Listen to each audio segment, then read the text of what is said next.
Hi everyone, welcome back. This is the Ocypus Iota C70 WH PC case. It's an ATX case. It comes in white, obviously, and there is also a black version. The black version is named BK, so this is WH. It's white. And what's unique about this case is the display. Unlike many other cases that are promoting LCD screens, the Ocypus, the beauty is in its simplicity, its elegance. Especially to me, the digital display over here is just some dotted. It's not even pixel. It's like kind of like 8-bit art, just kind of a larger size dot in white color, and with a simple software that runs it to display CPU or GPU, Celsius or Fahrenheit. That's it. A very simple configuration for the front display. It has a front tempered glass and side tempered glass, of which I did not install here because I want to show you the internals of the case. While you may look at it like being just any other aquarium type case, pretty much, but there are subtle differences. For example, the feet, it's not the usual 4 feet type of design. The underside, the feet so to speak, is like a helicopter skid, which is it stretches from front to back. So even placing here, I could actually place one of the edges out of the table and it would not topple, which is pretty nice, although there's no reason to do that. It's just the way to explain to you the skids. And the next things I want to highlight are the fans. So this case comes with 6 fans pre-installed, 3 reverse fans at the bottom, 1 normal fan at the rear, and 2 fans at the side. Guess what? It is normal, it's not reverse blade. So this thing is like, usually people go with reverse blade fan so that you have reverse blade here, reverse blade 3 at the bottom. So there's 5 reverse blades, and then at the top and the rear are 4 normal ones, so we get positive airflow.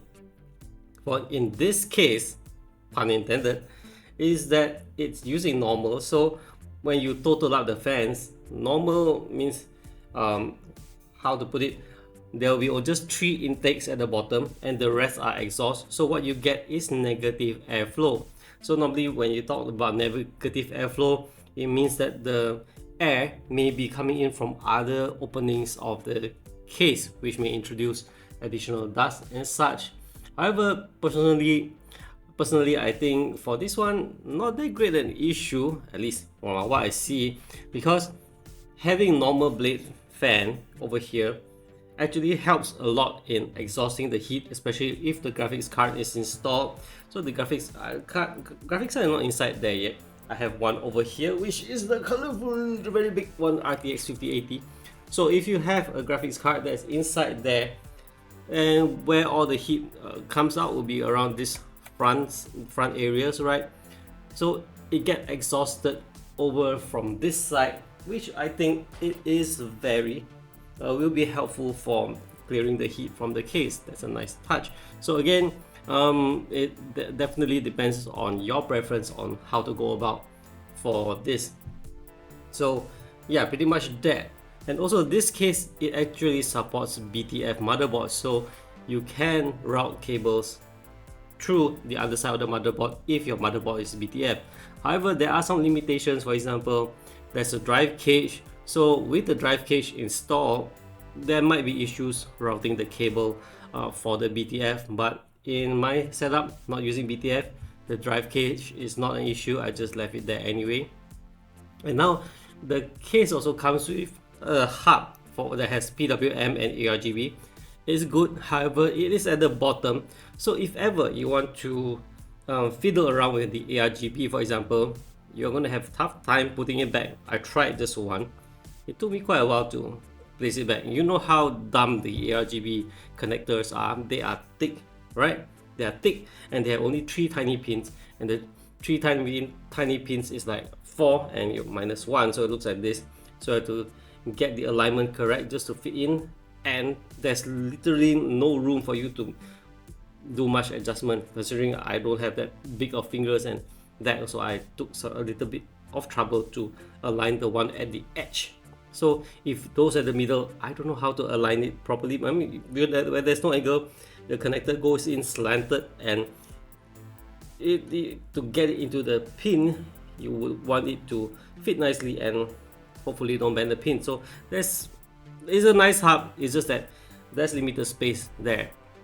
Speaking of accessibility, the panels are toolless. Yes, that's the word for it. Means I don't have to unscrew anything, I just pull and it can come out, and it's very secure. It secures tightly, so I think it's good. I have nothing against that. If you are setting up something like this, you won't be lugging around anywhere. Just be a bit careful, and I think overall it's alright. Now the case is somewhat, if you look at the structure, it's actually on the shorter side compared to other ATX cases. I have an ATX case over on the other side of my screen, and on my scene here and my setup here, and my other ATX case is about this height, which is a Fantex G300A. They have a power supply and everything else. So this case, as you can see, it is short, and it mounts the ATX board. However, note that there are front fans, there are bottom fans over here. So these fans actually do block the access of the pins and others. Okay, it's not totally blocked, but just bear in mind that if you ever want to have an afterthought of connecting additional stuff, there will be hindrance over there because there are fans there. This is typical for any case of this kind of setup. Now, other than that, cable management quite alright for the space. I route the cables around, even for the graphics card, it works fine. However, I do wish that this case, to make it more premium, I do wish that it comes with rubber grommets on the openings, because right now the openings are a bit unsightly in my point of view, because I like to cable manage, and it's without the rubber grommets, it actually looks, I mean, at certain angles you'll be able to see those cables. It's just, you cannot hide it. Then that's what the purpose of the rubber grommets to be in those cases, is to be able to block those things from view. Now, as for the width of the case, you can see it's actually wide, so it is able to fit large tower coolers as well. So if you ever not want to use an AIO, use a tower cooler, this case is sure to fit. I know I did say it's toolless, however, I'm just reminded that actually when you first unbox the case, there is an L-shaped piece that holds the glass panel side, of which you unscrew, take it off before you can remove the side panel. However, if you install the glass panel, it will work just fine securely without you installing that piece. However, if you want peace of mind, that L piece of plastic will be able to secure the tempered glass. Oh, by the way, I totally forgot about the hand drone footages. So here it is, the hand drone footages for your viewing pleasure.